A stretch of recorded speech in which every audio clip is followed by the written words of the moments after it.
Coming up on IC Places Hollywood, Brandon Gibson goes behind the scenes of one of Hollywood's biggest studios. This week he gets a VIP tour of the studio that's responsible for 59 Oscar nominations and 22 Oscar wins.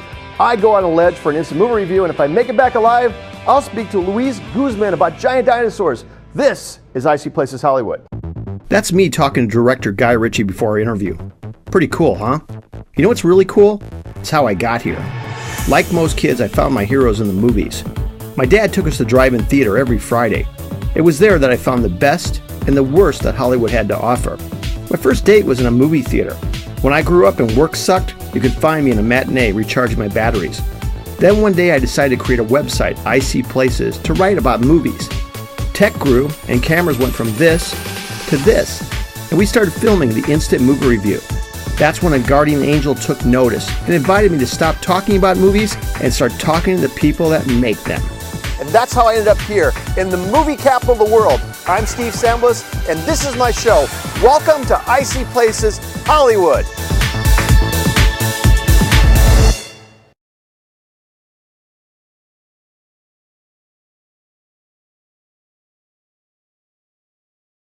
He's been in 75 movies, Boogie Nights, Anger Management, Carlito's Way. He played Bitterman in the remake of Arthur, and he's in How to Make It America.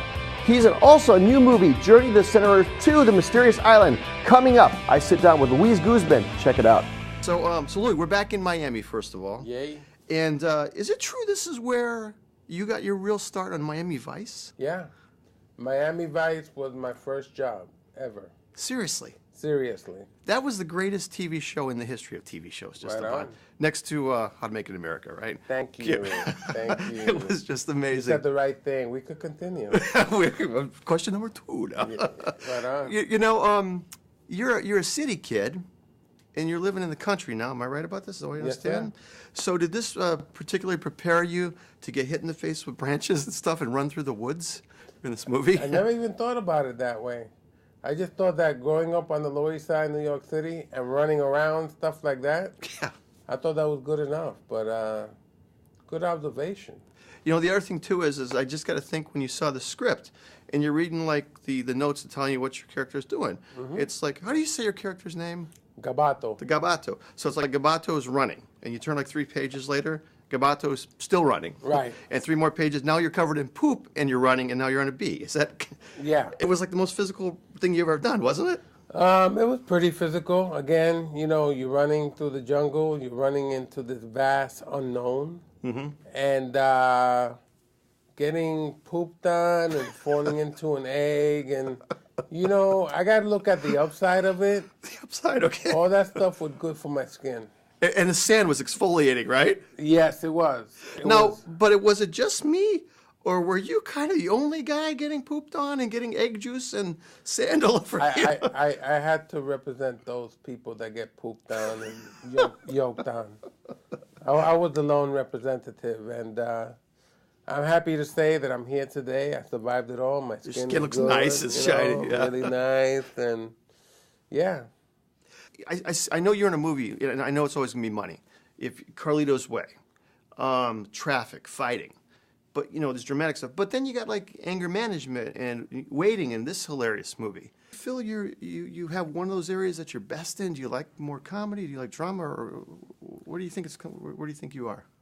I just consider myself to be a good actor. Mm-hmm. You know, I love comedy. I love drama. I guess, you know, my whole approach to it is I just put myself into whatever situation it is, and I just go with it. Mm-hmm. I don't look to be funny. I kind of allow the situation to create the comedy, and I just kind of blend into that. And the same thing goes with, you know, when I do drama and stuff like that. It's like, you know what, I just blend myself into that situation, be a badass or whatever it is. Yeah. So you don't try to be dramatic, you don't try to be funny, you just do the thing and it takes you. I just do the thing. I just get into the whole situation, the circumstance, and it's like, really, what would you do if you had a 60-foot iguana chasing you? you run like hell. You'd poop your pants. You poop in your pants, you know? You know, what happens if you fall into an egg and there's like a little lizard in there? I'm getting the hell out of there. You know? And I'm just saying, all those situations create the comedy. Right. You know, this is a movie that it just surprised me so much because visually, it was like Avatar visually, just really beautifully done. You know, I didn't feel like there was like a lead actor in this one. You guys all carried this movie so much, and each one of you was so important. The Rock, I think that Dwayne was the best I've ever seen him. You're the funniest I've ever seen you. Michael Caine just flowed right into it. Mm-hmm. Did you, when you were filming this, did you feel? Does it happen on the set or does that happen in editing? Did you feel this thing happening when you're making this movie? You know, I put it to you this way. Working with this cast of people, we're together for literally 3 months, the 5 of us. And we just really grew on each other and had such a good time with each other and kind of goofing around with each other and stuff like that, having really good conversation. Mm-hmm. And it shows. It shows on film. We just really supported each other so well. And again, it was a really good mesh. Yeah. You know, I tell you what, we all enjoyed every day. Man, the chemistry it was just electric. You felt it. Yeah. You really, really felt it. Yeah. This movie's gonna be a game changer because people are gonna want to do more. This is one where 3D for me paid off. Right on. You know, a lot of times they make them in 3D, and I'm like, why am I watching this in 3D? This one had to be in 3D. Yeah. It really absolutely had to. Well, I mean, it was beautiful. The sets were built beautifully. You know, all the colors, everything comes across so vivid and stuff like that. You know, you're right. You got to see this movie in 3D because without saying, I've seen a couple of movies in 3D. Halfway through the movies, I just take off the glasses. Right. This is a blur. You know, I'll pay for you to not do it in 3D. You know, on the other ones. Yeah, this was just amazing. No, it's really, and you know what? I have to give so much credit to the director, Brad Payton. Yeah. The young guy, you know, he had this iPad. Yeah. He would show us what the scenes would look like in animation. Oh, okay. So, because, you know, you got a green screen, you got a little tennis ball that's a 60-foot iguana. Yeah. And it was so great in the sense that visually, when you could see something and how it plays out, that helps your performance. The movie is total money. You were amazing in it. You carried it, in my opinion. And, dude, I appreciate so much you taking the time to talk to us, man. I appreciate you being here, brother. Thank you for your support. Thank you, man. Thank you so much.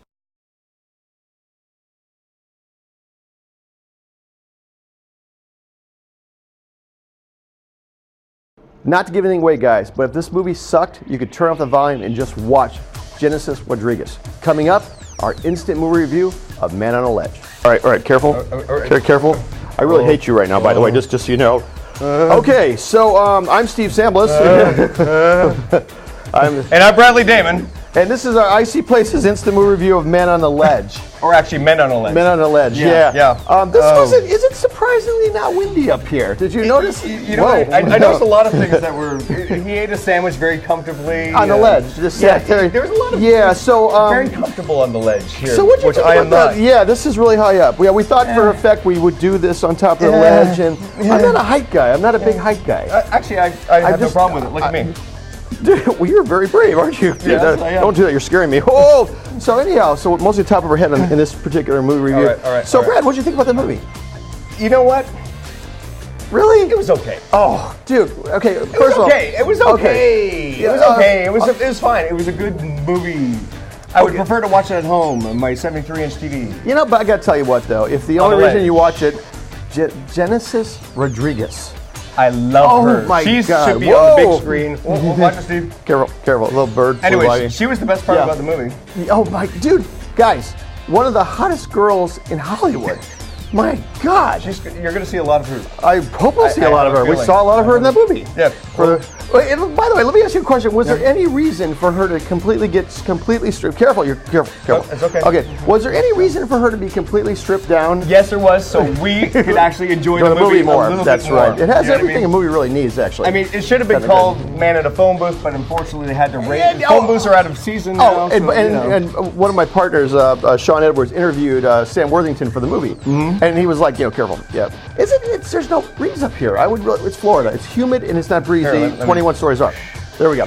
So, so Sean interviewed Sam Worthington, and Sam was like saying, "Well, I thought the movie was going to suck." Yeah. Because he interviewed. Sam said, "Well, I thought of Phone Booth with Colin Farrell." Why would you make that correlation? I mean, why? Because Phone Booth sucked. And the funny thing about Phone Booth, it was like the last phone booth in New York. Because there are no more phone booths. So I was like, we got to make it now, guys. But it was a big ledge, though. Yeah. It was a big ledge. Okay, let me ask you a question. Why was that ledge so inviting?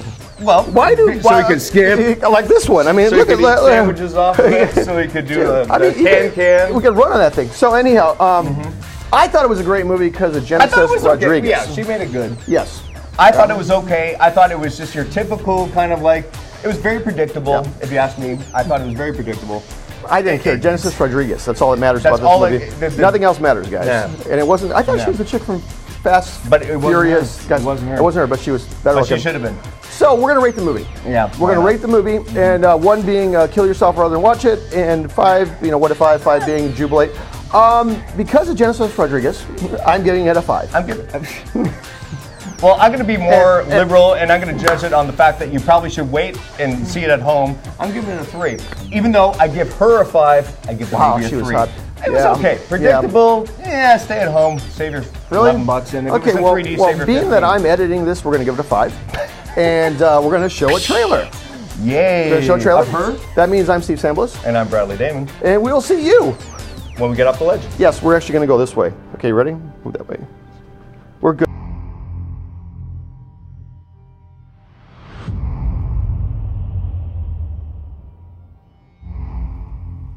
Today is the day that everything changes. One way or another.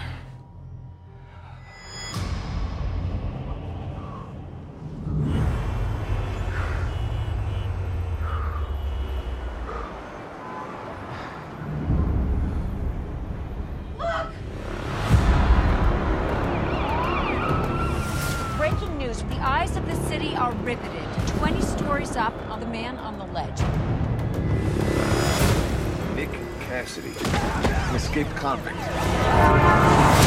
guy that stole the diamond off David Englander? A $40 million diamond. The whole world knows who you are now, Nick. David Englander set me up. You need to come in. I'm ready to die. And it's important that you understand that. Hey, Nick. Hey, you see me? It's your show, bro. Let's make it rain. Okay, Joey, you know what to do.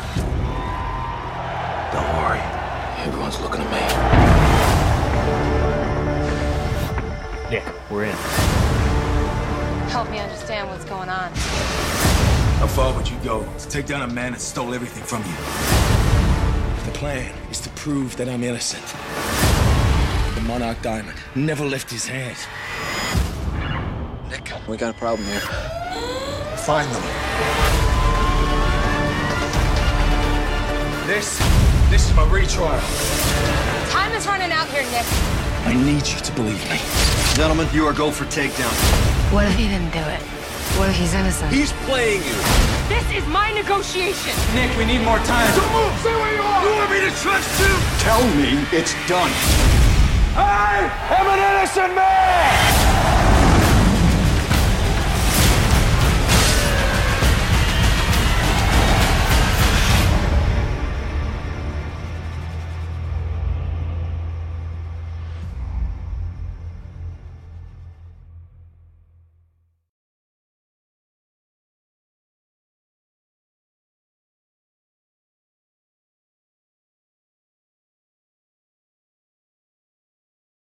And now Brandon Gibson starts a 4-part series that takes us deep behind the studio's gates to learn what really goes on in Hollywood's biggest studios. This week, he goes behind the scenes of the studio responsible for such classics as Snow White, Pirates of the Caribbean, Finding Nemo, and Tron. Here's Brandon Gibson at Disney Studios in the first of a 4-part series, Behind the Gates. We're here inside Disney Studios main theater. I'm here with Richard Mayfield. Richard's been with Disney for 17 years and was nice enough to spend the past few hours showing us around and getting us sort of an inside look on the history of Disney, a lot of things I didn't know about Walt. A lot of things I didn't know about Roy. A lot of things I didn't know about life in general. Richard has enlightened me. Richard, thanks for hanging out with us and showing us all around. The one thing that really actually a couple things that stood out to me. One is in the archives. There's a room where they have all these archives, these Disney archives, down to labels for Donald Duck's Mexican beans, which are delicious in a fajita. And the things from Mickey Mouse watches and toys and books and a little bit of everything. You'll see, well, I'll show you the little image of the cabinet from Narnia. It's very special to be able to walk into that building and see things like that because it really reminds you of like the history of the company and what we're all part of. So it really makes working here very special. There's so much history, so much rich history to this small little studio lot. We're just a little bit under 45 acres. For instance, Soundstage number 2, most people don't realize this, that all of Mary Poppins was filmed on that soundstage. We didn't go to London for that production. Also, all 3 Pirates of the Caribbean taking place on that soundstage as well as soundstage number 1. And what's great about the 2 soundstages being located next to each other is that we could do everything there. The ships, the exteriors of the ships were in one soundstage, and we had the interiors of the ships on another soundstage. And it really helped make the process of creating that film much more efficient and just a better working environment, having everything right there when you needed it. And it's not just animation. It's not just feature films. A lot of television goes on here. You guys have a few things on the lot right now, as a matter of fact, that are shooting. What's shooting on the lot right now? Right now, in fact, in Soundstage number 1 and 2 is Body Proof with Dana Delaney. There's a building that's featured on the outside of the building, the 7 Dwarfs. Yes. Now, you asked me, you said, why do you think they chose the 7 Dwarfs to hold up that building? I gave a dumb answer because I'm not a very bright guy. But you told me one of the most interesting things you told me since I was here was the reason the 7 Dwarfs hold up that building. Go into that a little bit. Yeah, the Team Disney building on the facade has the 7 dwarves holding up the entire facade over these columns in front of the building. And the reason that we have them represented on the building as opposed to Mickey Mouse, who is our corporate mascot, is because we want to remember that they actually purchased this property for us. Walt Disney created Snow White and the 7 Dwarfs, which at that time was the #1 grossing film at the time. And he reinvested that money into the company by purchasing the land that the Disney studio lot sits on right now. And that's why we have the 7 Dwarfs holding up the facade of the corporate building. What did that movie gross that you were telling us? At that time, it was right around $8 million. And considering tickets were 10 cents a ticket, you know, if you do the math, that's actually a lot of money. And that was really impressive for its time. So. 10 cents a ticket, $8 million. Folks, get out your abacus. That's a lot of cash.